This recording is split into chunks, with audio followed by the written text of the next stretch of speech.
Tadjahao! Welcome to China! In this video ay papakita ko sa inyo kung ano ba ang itsura ng traditional wedding dito sa China.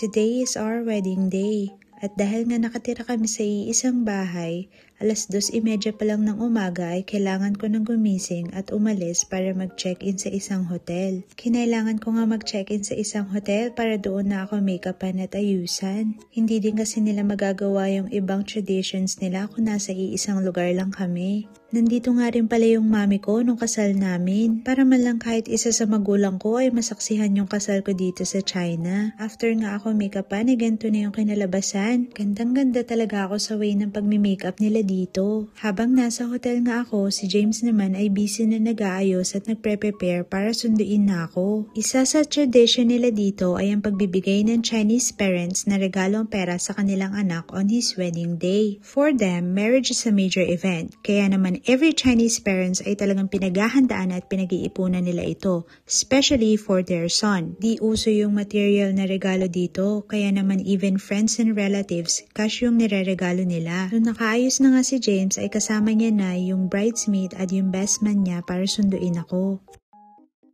At ito naman yung bridal car na pinakustomize nila para gamitin namin.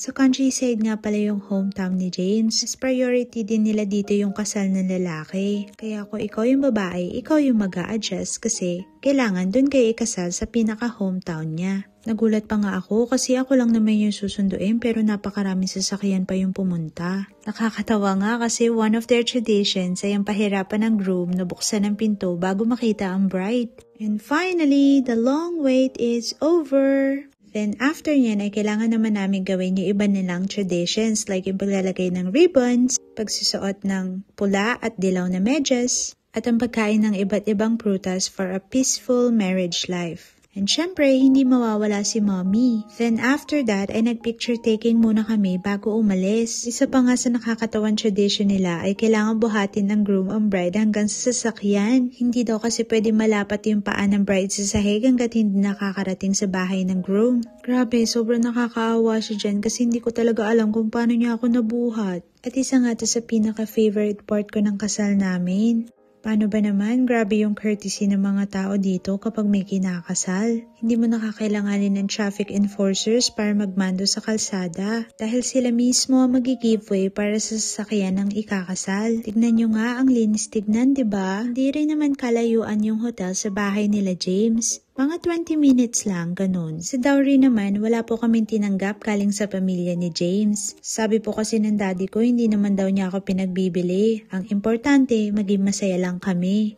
At pagdating ng bridal car sa bahay ng groom ay magsisimula na sila magsindi ng fireworks. This is also a sign to tell everyone na dumating na yung bride sa bahay ng groom. It is also a way of warding evil spirits para sa new couple. Bago nga ako bumaba ng sasakyan ay naglatag pa sila ng isang sakong bigas at inabutan din ako ng hongbao. Sa loob ng tray nakalagay yung coins, red bello at spring onion na kailangan kong kagatin bago ko bumaba ng sasakyan. At yung unang apak ko pagbaba ng bridal car ay sa isang sakong bigas. Sinuotan nga rin nila ako ng red veil. This is to make sure that the bride will remain sacred until they finish the wedding ceremony. While yung pagtapak sa bigas symbolizes prosperity in marriage. Dumiretso na rin kami sa loob ng bahay para gawin yung ibang rituals and ceremonies nila. At ayan nga yung dalawang mama ko. We started the ceremony by lighting 2 red candles. After lighting the candles, we have to make wishes towards our marriage life. Next naman ay paghuhugas ng kamay ng bride in a basin full of water with coins and scallions. This means cutting off your old self and start a new life. Ang pagtingin sa salamin at ang pagkain ng dumplings ay para daw magkaroon kami ng anak agad. Pati nga si mama ay pinakain nila. This is to bring our family closer together daw.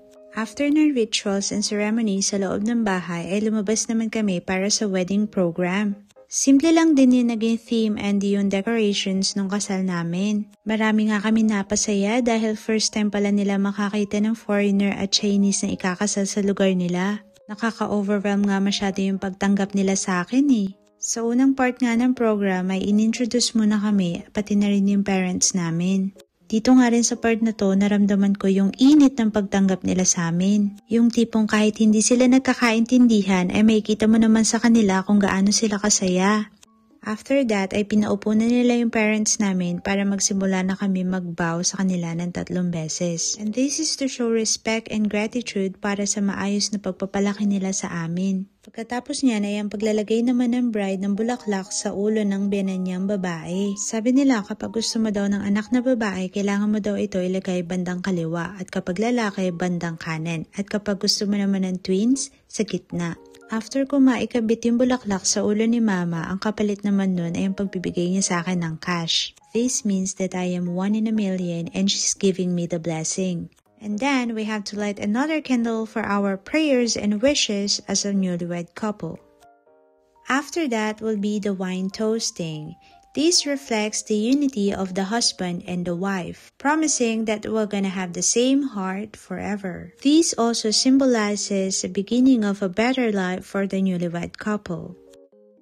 At ito na nga yung pinaka-last part.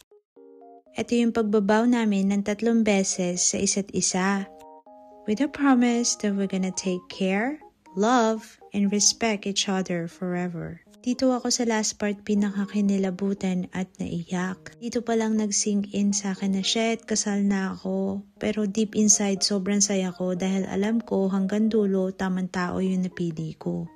And this is the end of our wedding video. Sana marami kayo natutunan at nalaman sa kanilang tradition at kultura dito sa China.